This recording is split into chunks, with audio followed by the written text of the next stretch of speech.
Tere jälle, head kuulajad. Täna oleme tulnud Pärnusse. On niisugune väga äge kohvik, Sonne kohvik. Siin on ülimõnusad kohvid, matšad, smuutid. Et väga-väga soovitan siia tulla kõigil kuulajatel. Ja oleme tulnud siia Kristjaniga, et rääkida trauma teemadel ja psühhosomaatika teemadel. Ja miks ma temaga saadet tahan teha, ongi selle tõttu, et ma olen läbinud 2 koolitust, mida Kristjan on läbi viinud.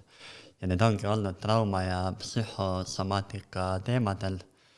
Et väga sellised ühelt poolt põnevad teemad, teiselt poolt võib öelda ka päris tõsised teemad.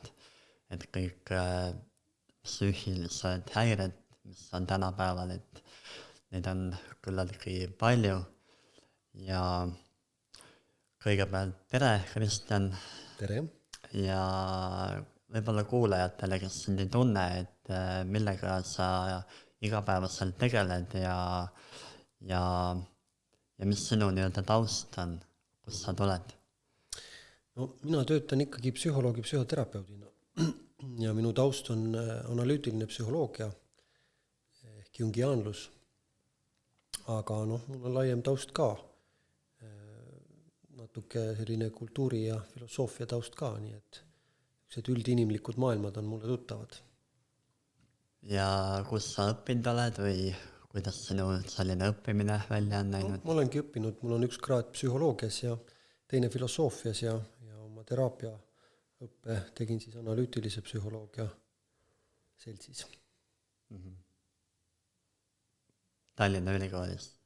Teraapiaõppe ei ole Tallinna Ülikoolis, aga need teised on küll, jah. Kuidas sinu tööpäevad välja näevad, et kellega sa tegeled ja kuidas need päevad välja näevad? No tänapäeval on psühhoteraapia juba selline normaalne asi õnneks ja heas mõttes. Et väga palju ka meedias vaimsest tervisest räägitakse sellepärast, et see on teemaks, see on mureks ja kahjuks ütleme sellises riigisüsteemis ja võimalik ja vajalik tugi või abi ei ole kättesaadav piisavalt ja ega ta erakätes ka ei ole, sest kindlasti inimesi, kes sooviks ja ka võib-olla vajaks psühholoogilist abi, on rohkem kui neid inimesi, kes on valmis seda teenust pakkuma. Aga minu päev, sa küsisid, päev näeb välja selline, et selline 5-6 klienti vastuvõttu päevas on minu töö ja ma töötan selline 3-4 päeva nädalas. Kuidas sa sellega toime tuled? Et ma arvan, et see on selline kutsehaigus küll, et selles ametis inimesed kipuvad ka ennast ära unustama ja võivad ka kergesti läbi põleda, et äärmiselt oluline on enesehool, enesehoid ja enda taastamine nii energeetilises, emotsionaalses plaanis. Ja mis ma teen, loomulikult ma olen teadlik sellest, kui palju mul on võimekust ja valmidust tööd teha, seetõttu ma ka ei tööta iga päev. Teiseks ma kindlasti võtan endale puhkust teatud perioodide tagant ja ka igapäevapraktikates tegelen natuke ka keha ja hingamisega ja siis selliste taastavate tegevustega, olgu selleks siis massaaž või jalutus looduses või mõni spordiala. Et selline töö iseendaga ja enda taastamine käib pidevalt. Väga põnev. Mina ise tegelen hingamisega. Milliseid hingamisi sina teed? Minu hingamist on väga lihtsad. Et ma püüan kuskil kord nädalas käia ujumas ja siis see hingamine on sukeldudes vee alla ja vee peale tulles siis sisse hingates. Et ma olen näinud, et vesi kuidagi rahustab, puhastab ja taastab väga hästi, aga lihtsalt rinnuli ujudes on see hingamine hästi sügav ja maksimaalne, nii et see, ma arvan, toimib sarnaselt vabastavale hingamisele mingis võtmes, ma usun. Sa oledki nagu Kabarmatee nagu Eesti Kabarmatee, et tema ka hingab ja on selline traumaterapeut. No hingamine ei ole kindlasti minu nagu põhipraktika, et heal juhul korra nädalas, eks ole, aga ma arvan, et panna tähele oma hingamist ja igapäevaselt hingata ka või ka ohata siis, kui vaja on, et see on hästi oluline, et meil on ju kehas see intelligentsus olemas, meil on vaja lihtsalt mitte ära unustada oma hinge ja keha ja kanda hoolt. Kui me juba siin hingamise juures oleme, võib-olla räägimegi, või okei, tegelikult oleme selle juurde hiljem, et võib-olla võtame ka selle trauma teema kõigepealt ette, et võib-olla sinu oma sõnadega, et mis on trauma? No, traumaks võib pidada selliseid sündmusi, juhtumisi, kus inimese psüühika või ka keha peavad kokku puutuma mingi olukorraga või sündmusega, mis on neile niivõrd ootamatu, et keha või hing ei suuda sellega tulla toime. Ehk et meil ei ole endal vahendeid, et ennast kaitsta selle olukorra eest. Ja loomulikult ühtpidi keha ja hing on mõlemad hästi ressursirikkad, et meil on niivõrd palju vahendeid, funktsioone psüühikas, millega reageerida olukordadele. No kõige klassikalisem on hirmu olukord, kus meie aju annab justkui võimaluse põgeneda, võidelda või tarduda. Aga mis juhtub traumaatilise sündmuse puhul on see, et me küll jääme ellu, aga me jääme abitusse olukorda, kus meie funktsioonid ei toimi või meie psüühika ise ei ole piisavalt küps selle olukordaga toime tulemaks. Me võime tuua näite lapsest, kes välismaal reisil olles kaob üksi ära rahvasumma sisse ja tema turvatunde tagamiseks on tal vaja vanemat, keda pole. Või veel hullem olukord, et kujutagem ette, et see laps on vanemaga reisil ja selle vanemaga juhtub midagi. Näiteks ta saab raskelt vigastada. Ja nüüd on küsimus, et kui laps seda kogeb kõrvalt või näeb pealt, et kõik traumad ei pea juhtuma iseendaga, vaid see võib olla ka minu nii-öelda hingepikenduse või lähedase inimesega, siis on küsimus, et kas ja kuidas see laps emotsionaalselt selle olukorraga toime tuleb. Ja tal ei ole kindlasti neid ressursse, et tulla selle olukorraga toime nii nagu täiskasvanu. Ja järelikult psüühika püüab teha mida? Püüab kaitsta oma olemuslikku tuuma, ehk et jätta alles ja säilitada seda, mis on kõige olulisem. Täpselt nii nagu füüsilise vigastuse puhul keha reageerib nii, et elus kõige tähtsamad organid jääksid nagu üldkaitsesse ja me võime loovutada midagi või kaotada midagi. Peaasi, et see kõige tuum jääks alles. Ja psüühika keskmeks, Jung nimetab iset või sellist kõrgemat mina. Ja seetõttu siis ka trauma olukorras psüühika hakkab kaitsma seda kõige algelisemat tuuma, milleks inimene on. See on muidugi väga, ei ole nii lihtne, et mis see tuum siis täpselt on. Et see on natuke keerukam lahti seletada. Aga põhimõtteliselt see tähendab seda, et toimub selline split või kahestumine või lõhestumine või tükkideks minemine, et mingid osised satuvad sundkaitsesse ja mingid osised võidakse loovutada või ära jätta või ära lõigatud saada. Nii et trauma tagajärjel inimene on mingil moel või mingil määral killustatud. Ja kogu ülejäänud lugu või elu hakkab siis sellest killustatusest mõjutatud saama. Ja teraapia poole või traumaga tegelemise mõte on siis see, et kuidas neid kilde uuesti kokku saada. Ja vahel on niimoodi, et kui te ka vaasi pillate katki, võib juhtuda, et suured tükid leiate ülesse, aga kõiki tükke ei leia. Nii et midagi analoogselt võib ette kujutada, et toimub ka hingetasandil, et me päris tervikut kokku ei saa, aga võib juhtuda, et samas, kui me saame kokku, siis inimene on võib-olla tervem, tugevam, võib-olla isegi küpsem, kui ta oli varem. Lihtsalt traumadel on väga erinevad, kuidas öelda, astmed või raskusjärgud. Neid ei pea küll jaotama niimoodi, aga me võime ette kujutada, et ikkagi mida varasem on trauma, seda suurem mõju on tal elule ja seda keerukam on seda pärast kildudes kokku panna. Sellepärast, et meie psüühikal võib puududa ligipääs väga varajasele traumale, sest me lihtsalt näiteks ei mäleta seda. Või on hoopis nii, et ainult keha mäletab, aga meil ei ole sellele kehale ligipääsu. Ja siinkohal võib-olla tuleb ka mainida, et olen täna seda meelt, et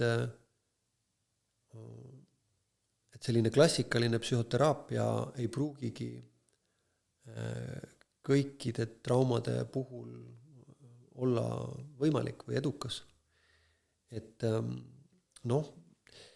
Eestis meil on siin Robert Randma, kes veab sellist kehapsühhoteraapia koolkonda ja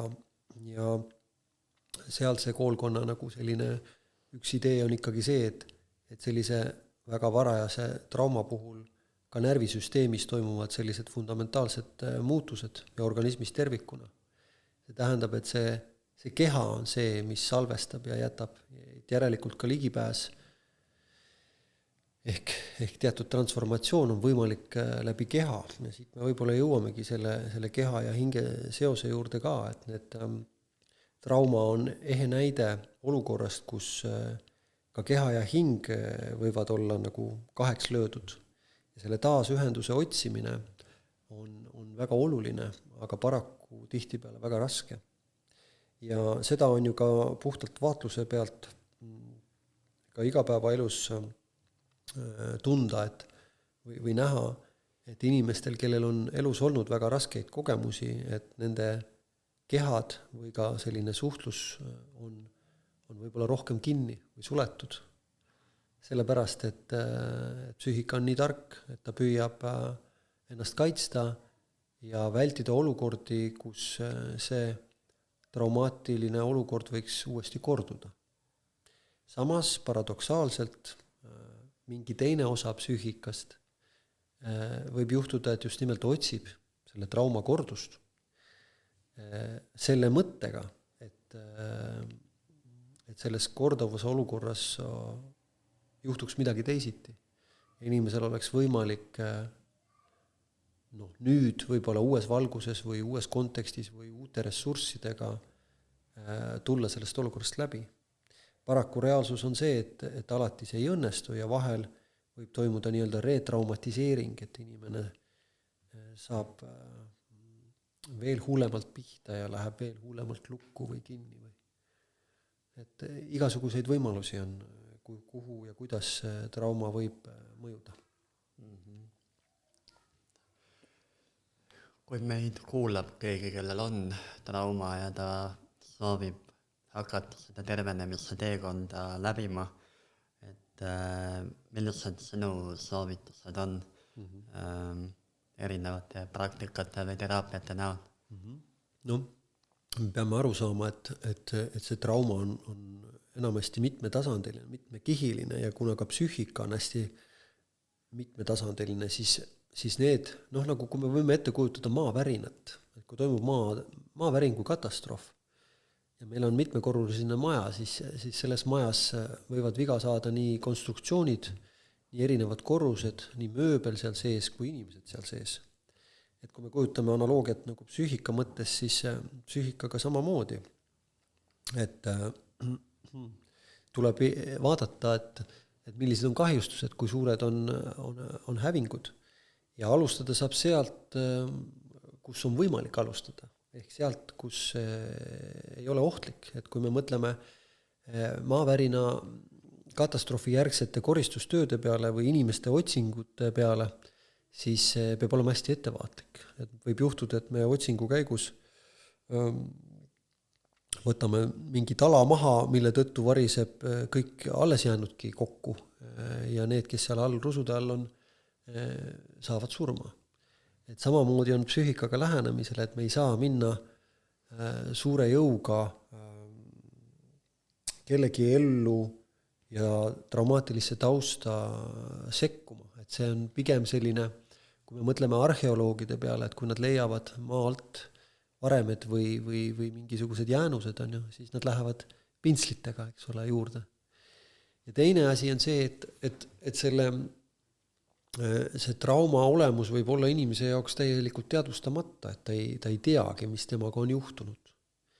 Ja seda enam on talle endal väga raske nagu initsieerida seda, et ma nüüd hakkan sellega tegelema. Pigem inimesed ju kogevad ja näevad sümptomeid ja nad näevad seda, kuidas need sümptomid segavad või häirivad igapäevaelu või inimsuhteid.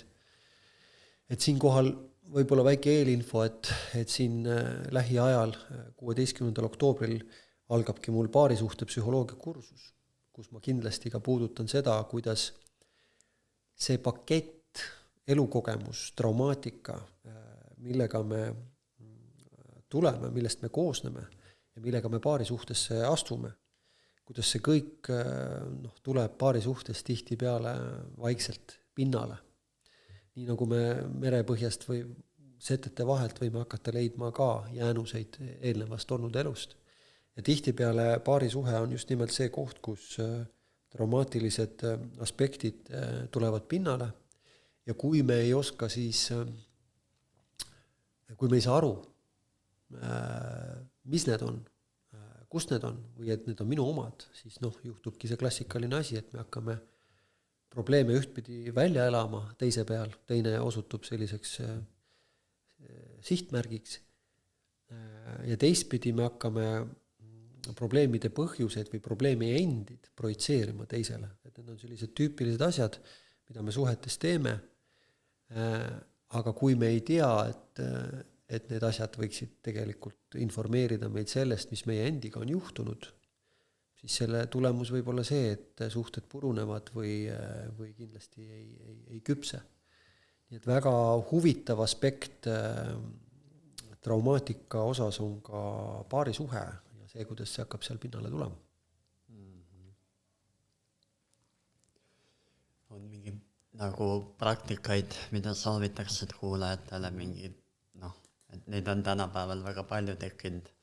Nagu sa enne mainisid ka, et kehatöö on ju hingamine, et millised sinu arvates on need nagu head, mida võiks proovida? Et võib-olla enne praktikate juurde jõudmist on võib-olla oluline nagu teadvustada seda, et inimese psüühika on tegelikult üks võimsamaid nähtusi üldse, mida võib ette kujutada. Mõnes mõttes piiritu ressurss. Probleem on selles, et meie teadlik osa, meie mina ei halda ega valda neid ressursse, ega ole nendest teadlik.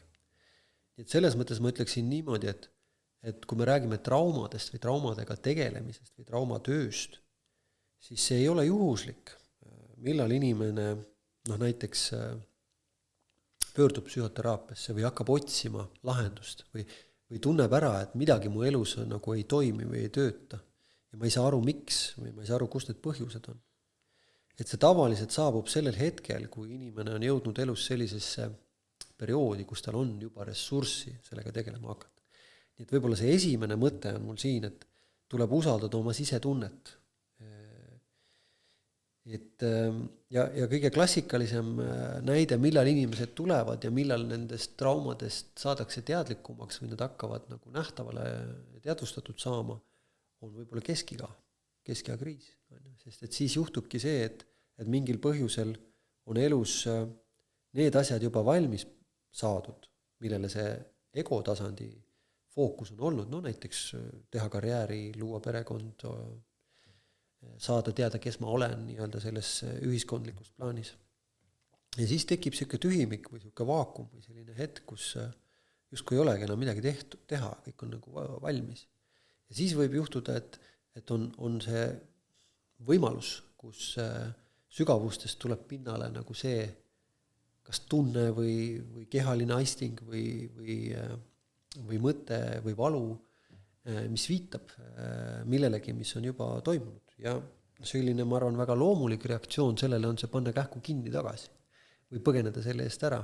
Ja seepärast me näeme ka seda, et võib-olla esimene reaktsioon traumaatilise materjaliga kokkupuutumise puhul, selline täiesti instinktiivne, on see, et inimene püüab sellest põgeneda või seda ära peita. Ja võt see on nüüd see koht, kus see inimese geniaalsus hakkab ennast näitama, et isegi kui me põgeneme ära, isegi kui me paneme selle peitu, see tuleb ikka uuesti ja uuesti pinnale. Ta hakkab koputama meile ja kui ta ei hakka koputama meile argi olukordades, siis ta hakkab koputama meile olukordades, kuhu me satume. See on otsapidi kuidagi sarnased või seotud selle traumaga või nende traumadega, mis me oleme varem kogenud. Ja teine koht, kus me hakkame traumaatilise materjaliga kokku puutuma, on siis meie alateadlik pool. Ehk siis tihtipeale inimesed elavad justkui normaalset elu, kõik on justkui hästi, aga unenägudes toimub midagi täiesti teistsugust. Ja selles mõttes analüütiline psühholoogia on hästi põnev ja võimaluste rohke, et meie selle teadvustamata materjaliga püüame tegeleda. Uurime inimeste unenägusid, nende aktiivseid kujutlust. Meil on ka selline liivateraapia, liivakasti tegemise võimalus, kus on võimalik, et midagi nähtamatut saab nähtavamaks. See ei ole nüüd lihtsasti tõlgendatav ja selles mõttes on see ikkagi selline veel segane materjal. Aga ühel hetkel võib see saada piisavalt arusaadavaks, et me saame aru, et millega meil siin on tegu või mis on inimesega juhtunud. Ja kui vastata su küsimusele edasi, jõuda sinna nagu praktilise poole peale, et mida siis teha, niin ma arvan, et kõigepealt ongi oluline võib-olla mitte midagi teha, vaid suuta ära mahutada seda raskust, mis hakkab pinnale tulema. Ja see on väga raske. Ja selle mahutamiseks, me peame aru saama, et kust me tulnud olema. Me oleme tulnud ühendusest teise inimese seest.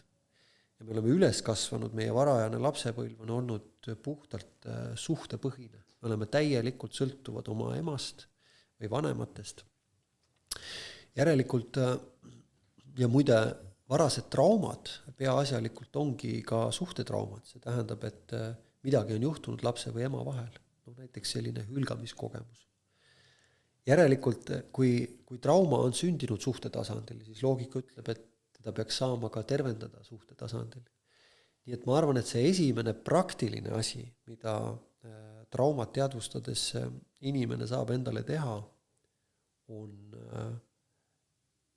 usaldada seda, et ma võin kellelegi jagada oma hingeraskusi, oma tundeid, oma valu. Ja paraku see on kaasaegse maailma probleem, et meil on järjest vähem valmidust usaldada teisi ja usaldada ennast, jagamaks oma valu. Ja selles mõttes kaasaegne inimene on suhteliselt üksik. Ja nüüd on see psühhoteraapia koht, et ma arvan, et väga paljudele inimestele psühhoteraapia on juba teraapiline selle tõttu, et kord nädalas või kord 2 nädala tagant keegi kuulab mind ära. Ja see ei ole lihtsalt masin või aparaat, eks ole, vaid see on inimene, kes on võimeline minu tundeid vastu võtma niimoodi, et ma kliendina ka ise tunnen, et mu tunded on vastu võetud. Nii et analüütilises psühholoogias võib olla selline kõige olulisem element ongi teraapiline suhe ise. Nii et ma tahan öelda seda, et inimlik suhe ongi see, mis juba tervendab. Probleem on selles, et kui me tuleme nüüd tagasi näiteks paarisuhete juurde, siis kui paarisuhtes on 2 inimest, kellel mõlemal on oma lugu või oma trauma või traumad, siis kujutage ette nüüd, eks ole, et kuidas siis me võime pool huumoriga öelda, et see on nagu selline palat, kus 2 vigastatut püüavad üksteist ravida. Ja vahel võib juhtuda, et kummalgi pole teadmisi, kuidas seda teha. Ja siis me võtame piltlikult öeldes, üks võtab plaastrit ja paneb seda valesse kohta ja teine tahab sidemega aidata haavaga seob hoopis suu ja silmad kinni.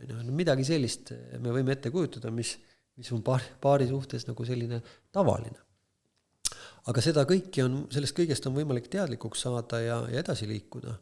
Ja sellel algaval kursusel, ma ka avan ja jagan seda, kuidas mida selleks vaja on. Nii et see suhe on fundamentaalselt esimene asi. Ja nüüd nii nagu ka paari suhtes, nii ka terapeutilises suhtes, see alguses ei hakka tööle. Ei ole võimalik võõrast inimest kohe usaldada. Sellesse tuleb nagu sisse kasvada, et see usaldus peab tekkima selle pealt. Ja põhiliselt see tekib nagu tundetasandi pealt. Ja siin me nüüd jõuame järgmise probleemini. Et kui inimene on kogenud traumat, siis mis tema tunnetega juhtunud on? Mingisugused tunded on ära lõigatud, mingisugused tunded on alla surutud ja mingeid tundeid lihtsalt ei osatagi väljendada, sellepärast et nende arengufaas jäi sellesse hetke, millal see trauma toimus. Ja kui üks 3-aastane sai trauma, siis tema emotsionaalne kapatsiteet võibki olla jäänud sellesse hetke. Nii et järgmine väljakutse teraapial on selles koosluses, ühenduses, nagu meiegi siin täna oleme, vaikselt hakata tunduma tundeid. Ja jällegi, miks vaikselt? Sellepärast, et need tunded võivad olla ka aju nii-öelda struktuurides suhteliselt lähestikku. Et need tunded, mis oleksid justkui turvalised ja head ja kasulikud mulle, need tunded, mis vajaksid väljendamist ja need tunded, mille eest ma ennast kaitsen, sest need on liiga valusad tunded. Nii et see on väga keeruline ja aeganõudav liikuda tunnete maailmas vaikselt edasi. See on see arheoloogi pintsliga pühkimine. Ja ühel hetkel, kui teraapia on edukas, siis inimesel tekib valmidust ise oma tundeid tunda ja väljendada. Enne seda võib juhtuda teraapia situatsioonis, et mina tunnen kliendi tundeid ja väljendan teid. Näiteks nutan, sest mul on kurb. Aga klient ei saa oma kurbust tunda, sellepärast et kurbus on luku taga kinni. Sest sellel hetkel ei olnud ruumi või võimalust, sellel hetkel, kui trauma toimus, kurbust tunda. Näiteks võtame näiteks Estonia katastroofi. Et kui sa oled päästmas oma last, siis sellel hetkel võib-olla sa ei taju seda, kuidas ja mis toimub sinuga, või kui raske sul endal on. Et need lugusid ja variante on väga, väga palju erinevaid, aga vahel meil jäävad mõned oma tunded trauma olukorrast tundmata. Ja siis on küsimus, mis neist saab. Ja nad võivadki somatiseeruda.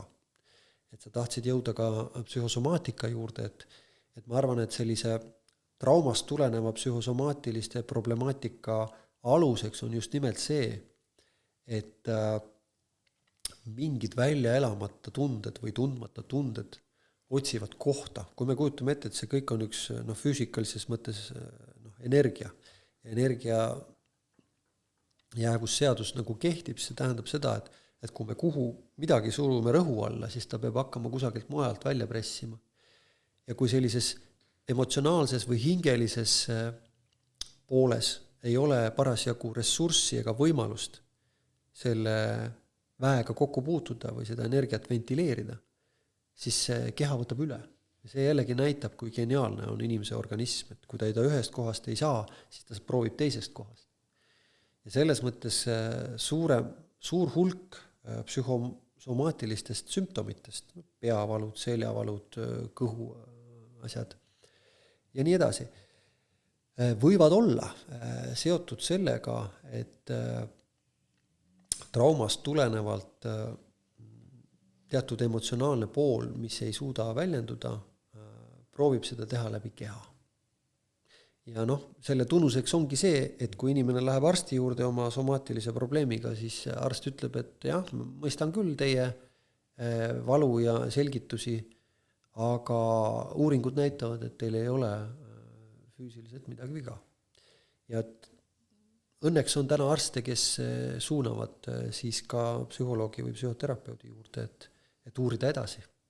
Ja loomulikult meie ei saa ka garanteerida, et me jõuame alati jälile sellele, mis see trauma on ja kuidas seda täpselt saab läbi töötada. Aga mida me saame teha, me saame alati luua inimliku suhte, mille sees mingi osa sellisest tervenemisest või hoitusest saab võimalikuks. Ja loomulikult on olemas väga palju erinevaid meetodid, mis on toetavad meetodid. Mis toetavad seda, et inimene saaks edasi elada, toime tulla, mis toetavad seda, et inimene saaks enam-vähem iseendaga hakkama ja iseendast aru, sest suur osa trauma läbi kogenud inimeste selline keskne probleem on identiteedi probleem, et nad ei tea, kes nad on. Ja sellel on ka oma loogika, sellepärast, et kui sa oled kildudeks, kui vaas on kildudeks, kas ta siis on vaas? Väga raske, on ju. Ja selle identiteedi otsimine ja ülesehitamine võib olla elukestev. Me näeme tihti peale inimesi, kes teevad ekstreemsusi. Ükskõik, kas see on mingites ekstreemspordis, on see mingites praktikates, on see religioonis. On ju. Enamasti nende inimeste motiiviks või käivitajaks on ikkagi mingisugune trauma või teadvustamata trauma, et nad ei pruugi ise üldse teadagi, miks nad neid asju teevad, miks nad neid teevad nii ekstreemselt, aga nad teevad neid, sest see sundus on. Nii et elu on üks suur peegel, mis peegeldab meile meie minevikku ja annab meile kätte meie oleviku seisu. Siinkohal ma võin öelda, et mind on tervendanud hingamine ja selle tõttu ma seda ka läbi hakkasin viima ja olen nüüd 3 aastat seda teinud ka ja siin ongi need läbi kogemata tunded, et mina ise olin samamoodi apaatne ja ei tundnud oma tundeid ja hingamine hakkas mul niimoodi toimima, et ma neid tundeid tundsin.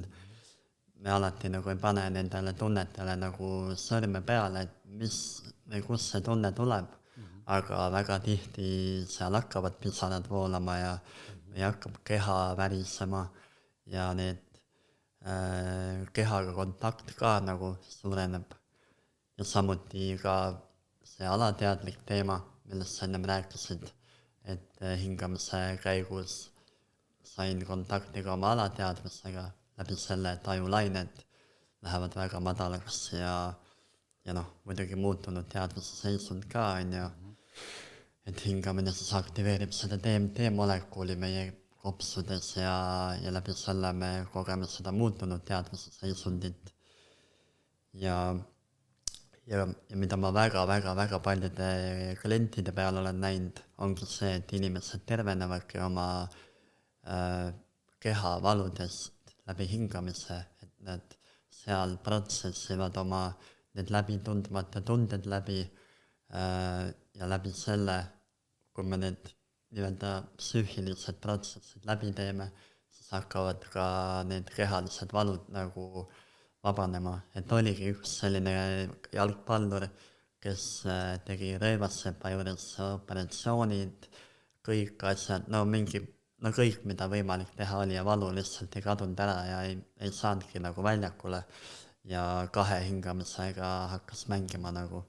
Et kuidas sa näed hingamist vabast? Ma suhtun äärmise respektiga kõikvõimalikesse kehadlistesse praktikatesse, mis toetavad seda, et inimene saab kontakti oma lukus olevate siis energeetiliste, kehaliste aspektidega ja emotsionaalsete pooltega.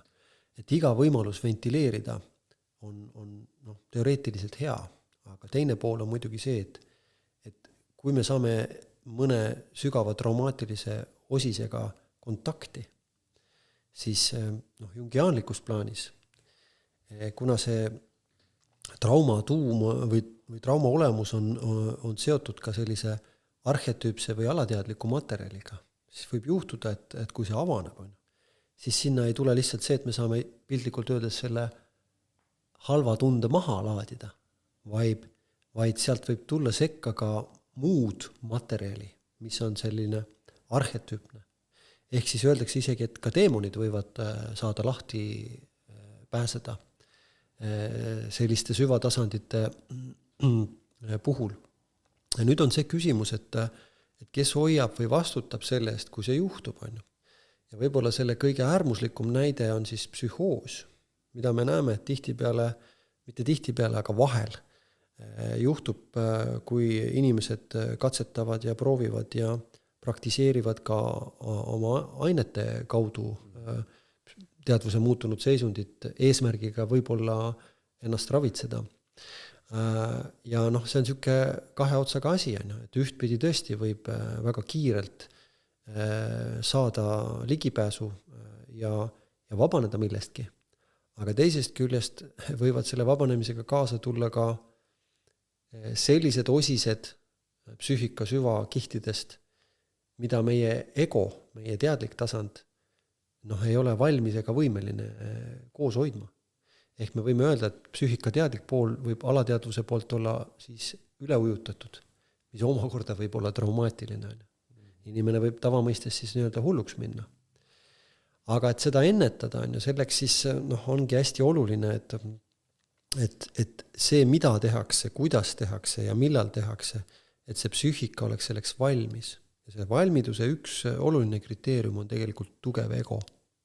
Ehk siis see teadlik pool peab olema ka piisavalt tugev. Ja nüüd me jõuamegi, et kui trauma on olnud väga varajane, 3-aastase lapse ego ei ole veel välja kujunenud lõpuni ega piisavalt tugev, et tulla toime teatud asjadega.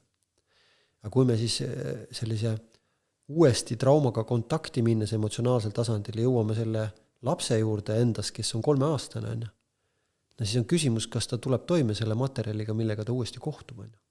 Et mõnes mõttes psühhoteraapias meil on vaja ühtpidi kohtuda selle haavatud lapsega endas, aga teistpidi meil on vaja, et siin kõrval oleks ka see küps täiskasvanu meis endis. Aga seda küpset täiskasvanut võib-olla veel ei olegi. Et osa sellest teraapiatööst käib ka sellega, et see inimene ise kasvaks, küpseks, areneks, selleks, et ta oleks võimeline siis ise seda haavatud last endas vastu võtma.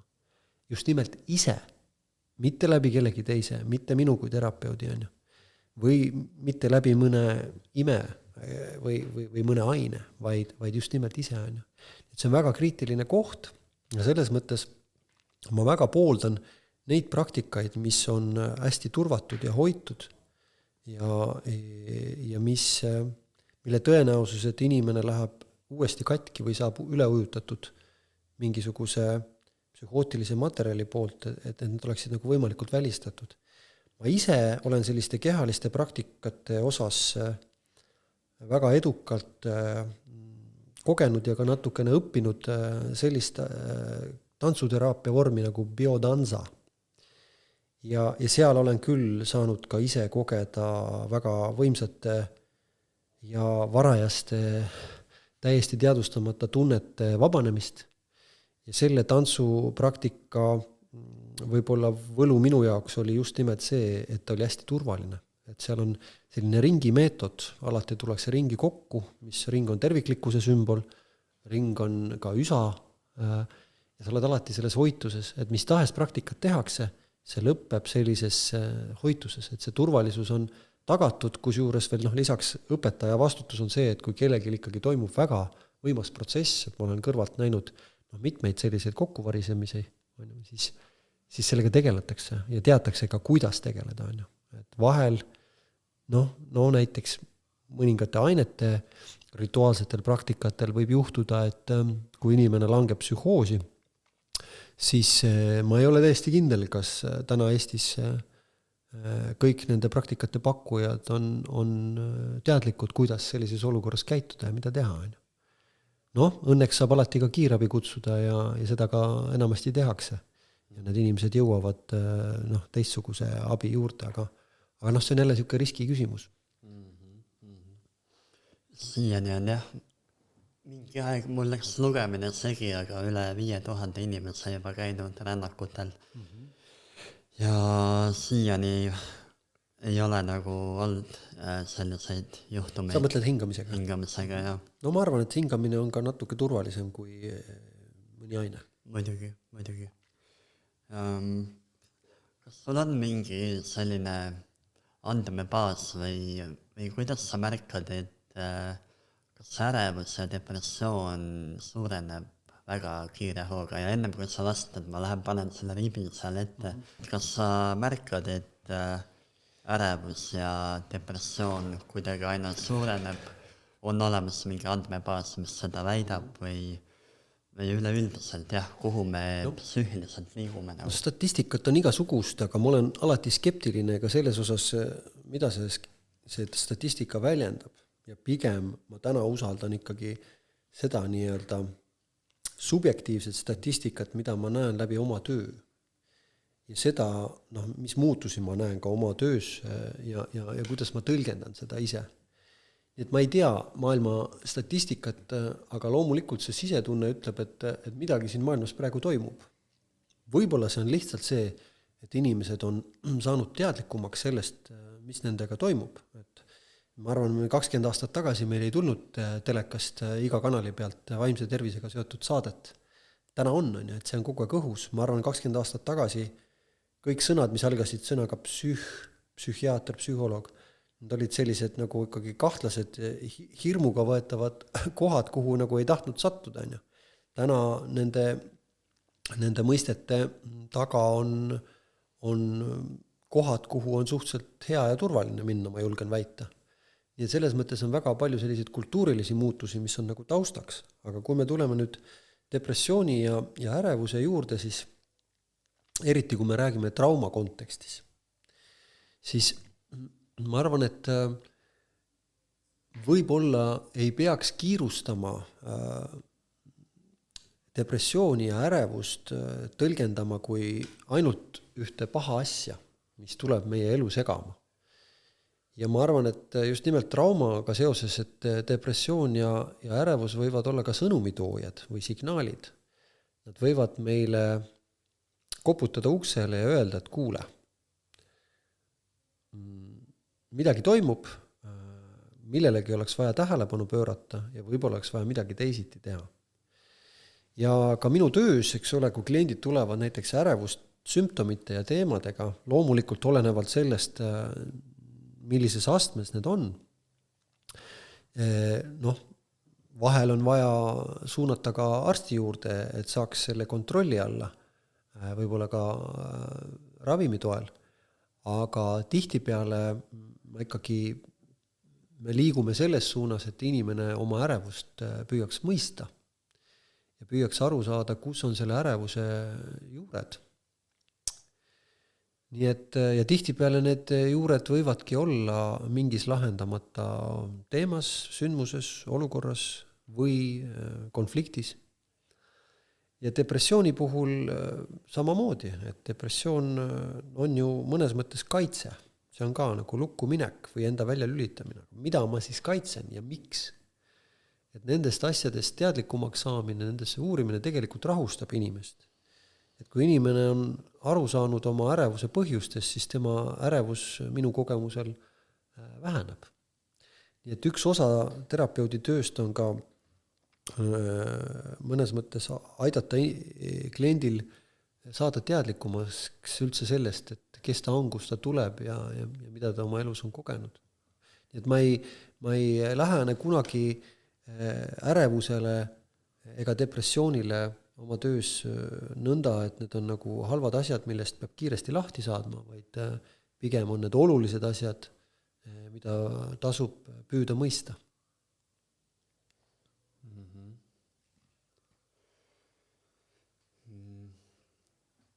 Kuhu trauma talletub närvisüsteemi? Seda peab küsima Robert Randma käest, sest tema on kehapsühhoteraapia esindaja.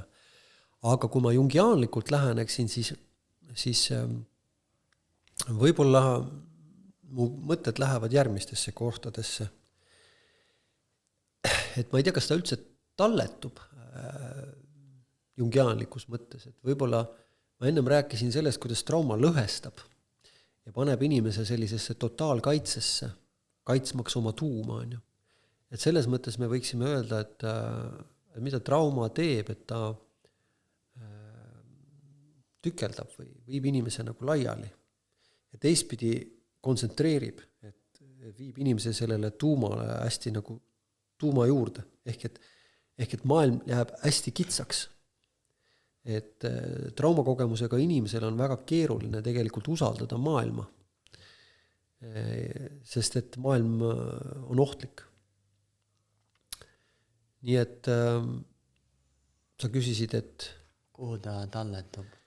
Et jungiaanlik vastus oleks võib-olla see, et pigem oleks oluline, et inimese ego oleks terviklik ja see olekski see talletuvus. Aga paraku trauma tulemusena juhtub see, et inimene on justkui avatud sellele alateadlikule või kollektiivse teadvustamatuse sisule, ehk siis see materjal, mis ei peaks sisse tungima, võib iga kell sisse tungida või üle ujutada. Et piltlikult öeldes, kui me kujutame ette näiteks rakku, millel on membraan ja mille membraanil on nagu võimekus, eks ole, et ainevahetus tuleb sealt läbi, info tuleb läbi, aga kui see membraan on nõrk, võtame kas või verelible, see tähendab, et ta on ohustatud kõige poolt ja ta on ülitundlik. Ja traumaatilise kogemusega inimesed on tihtipeale ka väga tundlikud ja nendega juhtubki see, et midagi ujutab neist üle. Et kui me muidu mõtleme, et siin olukorras ei peaks ju kuidagi reageerima, siis seal võib olla väga tugev reaktsioon või väga tugev kaitse.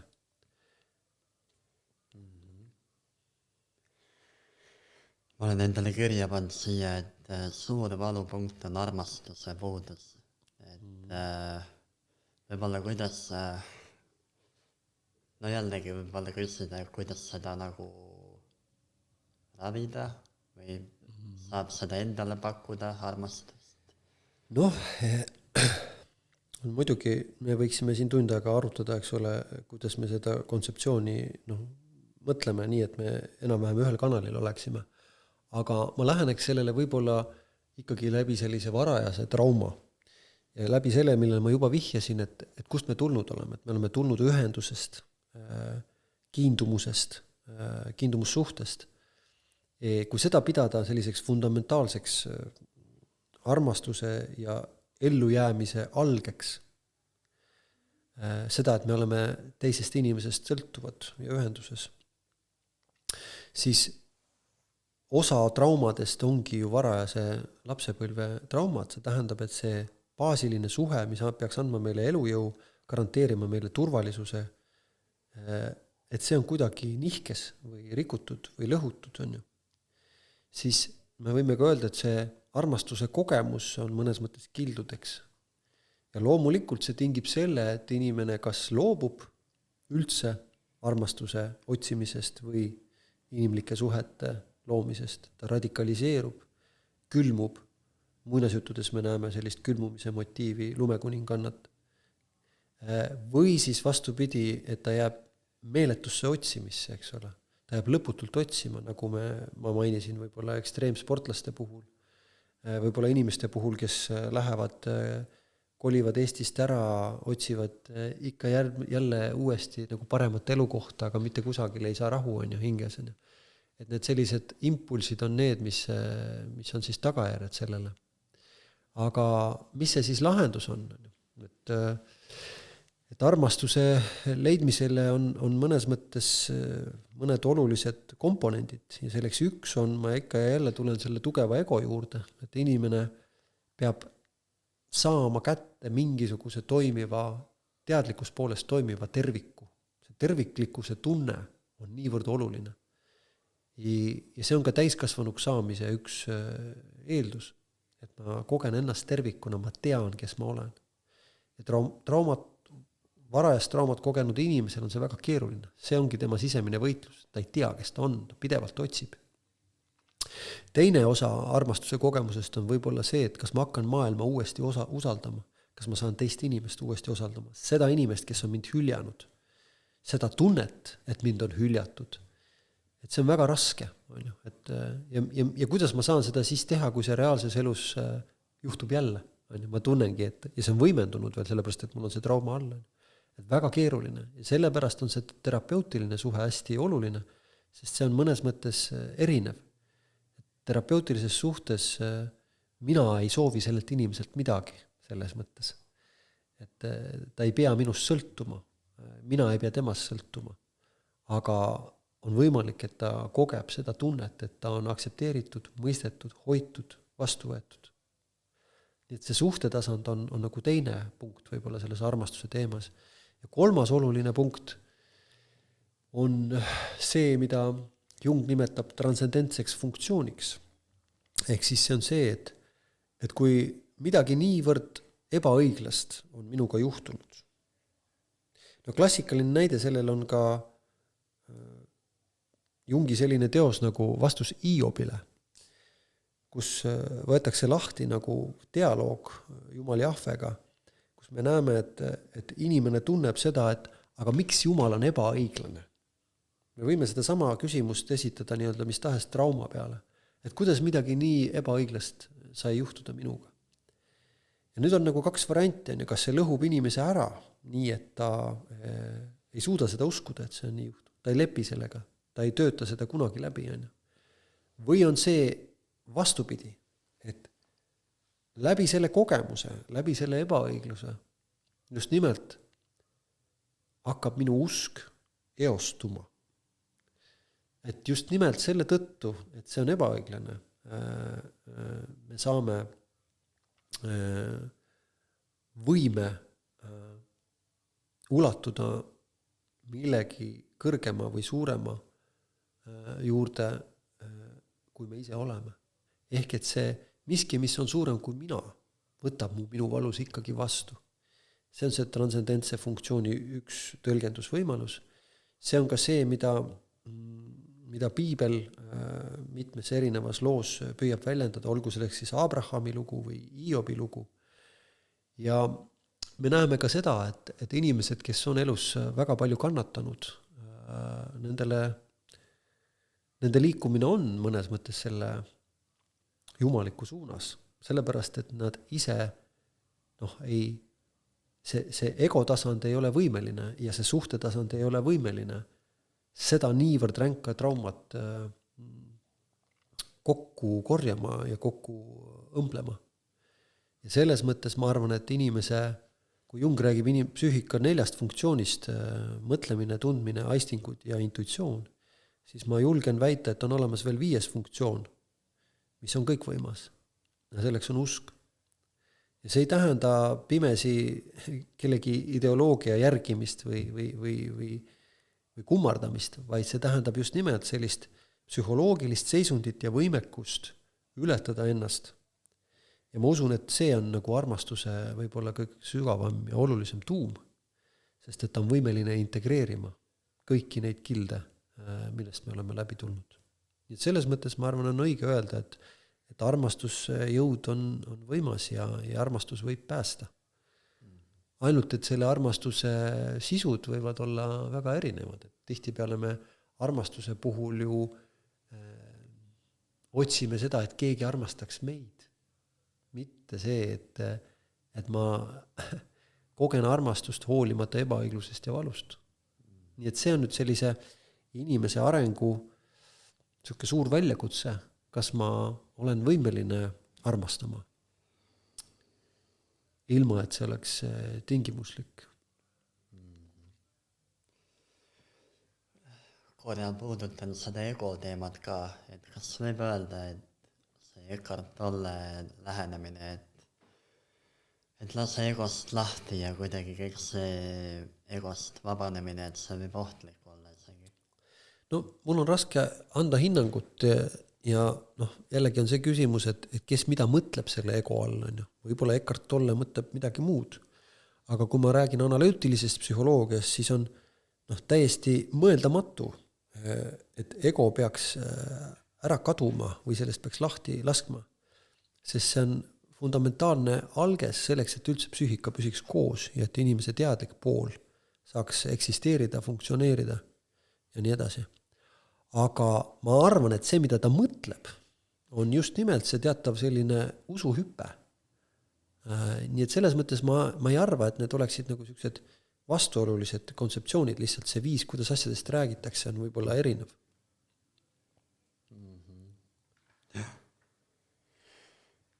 ma olen endale siia kirja pannud erinevad traumaravimeetodid, võib-olla ma loen need ette, et äkki mõnda kuulajat siit midagi haarab, kõnetab.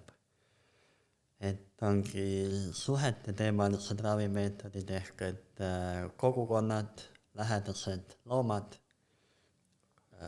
loodus, kunst, muusika, teater, kino, looming, mäng. Egoteemalised teraapiad ehk et kognitiivne käitumisteraapia ja peresüsteemide teraapia, NLP ehk et siis neurolingvistiline programmeerimine, konstellatsioonid, teadvustamine läbi keha, massaaž, tants, body de-armoring, veeprotseduurid, hingamine ja aju ehk et neurotagasiside, ravimid, ained, limbilise süsteemi teraapia ja on veel teadvustamatus ehk et sinna alla ma ei olegi midagi kirjutanud, mis see teadvustamatus ma arvan, et sinna lähevadki kõik psühhanalüütilised koolkonnad, kes tegelevad selle teadvustamata poolega ka. Okei. Siia vahele ja võib-olla väike reklaam enda poolt ka, et nüüd tulevasel neljapäeval ma teengi ühe body de-armoringi terapeudiga koos hingamist ja kehatööd. Nii et hingamise ajal on siis body de-armoringi erinevate punktide vajutamine ja selle energia nagu käima tõmbamine. Natuke võib-olla energiast üleüldiselt ka, et kuidas sa nagu tajud seda energiakeha ja kuidas see energeetiliselt nagu mõjub. Mina nagu tajun seda nii, et kui meil mingi trauma on, siis see energia jääb kuhugi kinni ja see energia on vaja nagu avada, kas siis ongi läbi hingamise või läbi mingi kehatöö. Vaat selle energia sõna või mõistega peab hästi ettevaatlik olema, et akadeemilised ringkonnad lähevad põlema, kui rääkida energiast. Ja esoteerilistele ringkondadele on see väga okei. Et selles mõttes mina jääks selle ettevaatlikule positsioonile. Aga Jung räägib küll energiast, psüühilisest energiast ja kui ma niimoodi subjektiivselt inimesena räägin, siis ma arvan, et iga muu töötund on keset energiavahetust ja energiatransformatsiooni, ülekandeid, muundumist. Et see energia on tõesti tajutav, aga ta on tajutav väga erineval moel. Ja ma arvan, et üks selline keskne psühhoteraapia, keskne energiavorm ongi tunded ja see, kuidas ja mida need tunded teevad. Ja ma ei ole ka seda meelt, et need tunded peab tohutult õppima kuidagi õigesti tundma või neid peab reguleerima. Et ma usun ja usaldan seda, et inimpsüühika on aastatuhandetega suhteliselt täiuslikuks vormunud, et tal on endal need ressursid olemas, lihtsalt me peame olema ärkvel. Aga selles kaasaegses maailmas on väga keeruline ärkvel olla, sest et meil on kogu aeg segajaid ja stiimuleid, mis tõmbavad meie tähelepanu ja meie teadlikkuse teatavasse olemisunustusse. Puudutame natuke sõltuvusi ka, et võib-olla, et miks sõltuvus tekib ja kuidas seda jällegi tervendada. No, see on täitsa eraldi teema ja ma arvan, sellest ma võiks teha ühe loengukursuse ka. Muide, mul see on kuidagi kuskil kirjas ka, et tulevikus võiks teha. Ja. Väga raske on öelda, eriti niisugust üldistavat asja, et sõltuvus võib olla ühtpidi selline liikumine tagasi turvalisse kohta. No, mõnes mõttes sümboolselt me võiksime öelda niisuguse ema rinna kohta, et ma saaksin toitu tagasi. Seda toitvat, mis mind toidab, ainuke probleem on see, et see ei ole see. See võiks nagu üks asi olla. Teine motiiv sõltuvusest võiks olla see, et ma tahan ennast hüljata või ennast karistada, et ma uputan ennast ära ühe, teise või kolmanda asjaga, sellepärast, et mitte olemas olla tundub sellele psüühikale juba parem, sest olemas olemine on lihtsalt niivõrd õudne või raske. miks? Vot ei tea, peab uurima, mis see isiklik põhjus siis on, miks inimene ei tule toime oma eluga. Aga noh, neid motiive on veel, et see on eraldi pikem teema. Need olid esimesed paar tükki, mis mul pähe tulid. Jah, sõltuvused ongi, ma lihtsalt jälle loen ette, et muidugi keemilised on ja mida me kõik teame, alkohol, uimastid, ravimid, aga on ka käitumuslikud, hasartmängud, söömine, nutiseadmed, töö, seks, shoppamine, suhted ja miks ma seda loen, et see lõpp on eriti huvitav, et retriidid ja sport ka nagu, et need võivad ka olla nagu sõltuvuslikud. Mina olen üdini spordiinimene olnud terve elu, on ju. Sõltlane. Ma ei julgeks öelda enda kohta sõltlane, aga ma arvan, et mõnelgi kõrvalvaatajal võib siuke mulje jääda, on ju. Ja ma arvan, et seal on nagu suur erinevus, eks ole, kas mida see sport sinuga teeb ja kui teadlik sa oled, mida sa selle spordiga teed. Ja ma arvan, et erinevates eluperioodides sport ongi täiesti erineva funktsiooniga. Ma arvan, et nooruki eas 20-ndates sport on ikkagi vägagi sellise ego ülesehitamise tööriist. Ja vot, mis saab seal keskeas ja keskeakriisis, vot seal me võime näha huvitavaid asju, on ju, võime vaadata seda ekstreemspordi asju, võime vaadata sõltuvusena, võime vaadata mingi kordamissunnina, et inimene otsib uuesti oma mingeid lahendusi või siis traumasid, on ju. Et see funktsioon võib väga erinev olla. Jaa. Jah, hakkame ka lõppu jõudma. Ma siin panin tähele, et see sõltuvuse koolitus ei olnudki tegelikult sinu koolitus, see on üks teine koolitus. Aga psühhosomaatika, et võib-olla jah, et see on muidugi ongi, et seda siin lühidalt kokku võtta on väga nagu keeruline, aga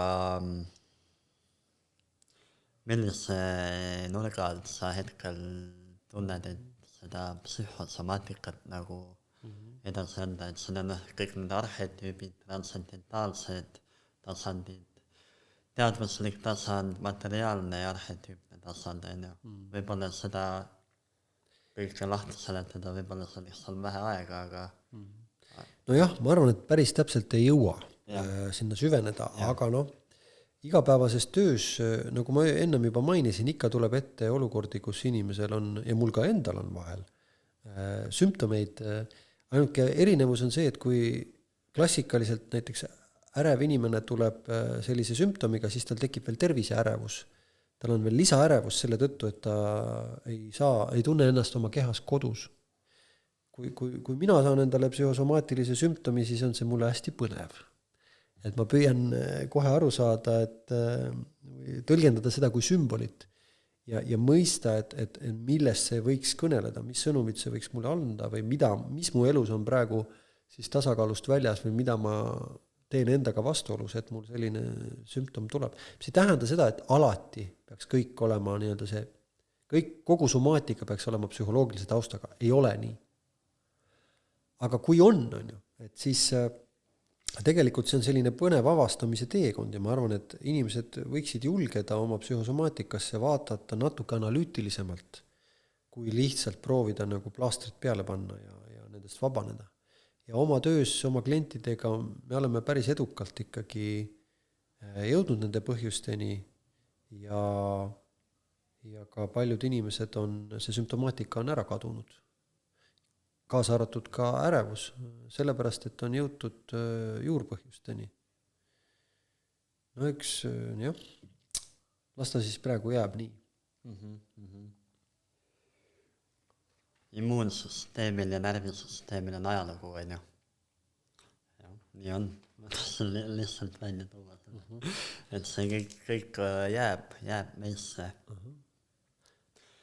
Võib-olla tõmbame sellega kokku, et räägi natuke Jungist ja mis see jungiaansus on? No vot, Jung on täna ikkagi juba ka sellises avalikkuses päris teada tegelane ja ma tean, et selline uuem generatsioon on ikkagi Jungi ideedeni jõudnud läbi Jordan Petersoni. Nii et ma soovitan kõigil noortel Jordan Petersoni 70 aastast sellist viimase 20 aasta selliseid loenguid YouTube'ist ja mujalt podcastidest kuulata, et Peterson on tõesti selline pioneer ja jungiaanluse nagu maaletooja või äratõlkija sellisele uuele generatsioonile. See ei tähenda, et teda peaks kummardama hakkama kui ainuõiget guru, kindlasti mitte, iga inimene on omamoodi ebatäiuslik ja oma näoline, et hea on, kui on ikkagi mitu erinevat lähenemist ja aru saama sellest, kuidas psüühika toimub, kuidas inimesed omavahel toimuvad ja kuidas meie inimkond üldse kultuuriliselt on sellesse hetke jõudnud. Me elame väga erilisel ja imelisel ajal, aga siin ellujäämine ei olegi nii lihtne, et siin peab olema väga tark ja võib-olla minu mõte jungiaanlusest täna ongi võib-olla see, et võiks natuke tagasi pöörduda selliste baasiliste inimlikkust kandvate nähtuste juurde, näiteks muinasjuttude juurde. Et muinasjuttudes mõnes mõttes on peidus kogu see inimkonna tarkus, kuidas jääda ellu, kuidas kasvada, areneda, küpseda, kuidas jääda inimeseks, kuidas armastada ja kuidas anda oma elule nagu tähendus või mõte. Ja jungiaanlus on sellepärast minule isiklikult hästi sümpaatne koolkond, et Jung otsis tähendusi ja tegi need arusaadavaks ja tõlkis nad teatud mõttes tolleaegsesse keelde nii, et see oli vägagi inimesi puudutav. Ja täna muidugi me näeme, et Jungi tekstid ilmselt suurele osale inimestest on liiga palju. Ja sellepärast me teemegi siin podcast'e, mis oleks lihtsamini kättesaadavad ja mõistetavad, nii et aga igal juhul ma soovitan inimestele arendada ja laiendada oma arusaamu kas või podcast'e kuulates või ka näiteks kursustel käies. Et seesama kursus, mida ma mainisin, paarisuhte psühholoogiast algab juba Tallinnas 16. oktoobril, aga esmakordselt on siis saadaval ka nii-öelda veebiversioonis, et on võimalik registreeruda. Ja mul on üks teine kursus ka sportlastele, sportlase hingehügieenist, nii et erinevaid kursuseid toimub, ma neid kevadel ja sügisel teen, nii et hoidke aga silmud peal. Muudaelu.ee on see koht, kus ma oma kursuseid üleval pean. Seal on info regamiseni ka. Ja Facebookis on ka mõlema kursuse informatsioon olemas, see on siis paarisuhte psühholoogia ja sportlase hingehügieen, et nende sõnade alt peaks leidma Facebookis need eventid üles. Ja sul oli Instagrami kasutaja ka, ma nägin Muudaelu, on ju? Jah, see on mulle küll uus värske maailm, aga jah, nii see on.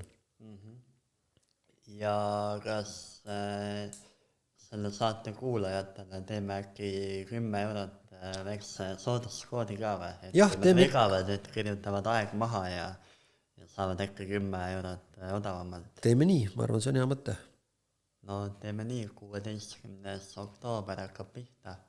No mina olen käinud 2 sinu loengul või koolitusel ja ma julgen väga soovitada, et need lähevad väga sügavaks ja tekib nagu arusaamine ja nagu sa enne mainisid ka, et paarisuhete teema on selline oluline teema. Absoluutselt. Ja väga tihti me nagu lähme lahku ennem, kui me üldse vaatame sinna sisse nagu. Just. Ja aga jaa, tänud. Aitäh kutsumast. Ja olete ka hingama oodatud, et Kristjan ennem küll ütles, et jube ohtlik värk, aga ei, mina seda ei öelnud. Ma pidasin rohkem neid ainete asju ja ma muretsin sellepärast, et inimesed oleksid kindlasti hoitud. Aga ma ei arva, et see hingamine nii ohtlik on. Ma arvan, et see on pigem ikkagi kasulik asi. Et tulen nii Pärnu, Viljandi, Tartu, Rapla ja Tallinnasse tegema, nii et olete väga oodatud. Olen näinud imelisi tervenemisi läbi hingamise. Ja veel Sonne kohvik ka, et tulge siia sinna mõnusad kõik joogid ja toidud. Minu meelest see oli esimene kohvik, mis Galileo kakao võttis müüki ja pakuvad siin Galileo kakaod. Nii et Pärnus, kes kakaohuviline on, see teab. Aga olgu, tänud ja peatse kohtumiseni. aitäh kutsumast! Aitäh!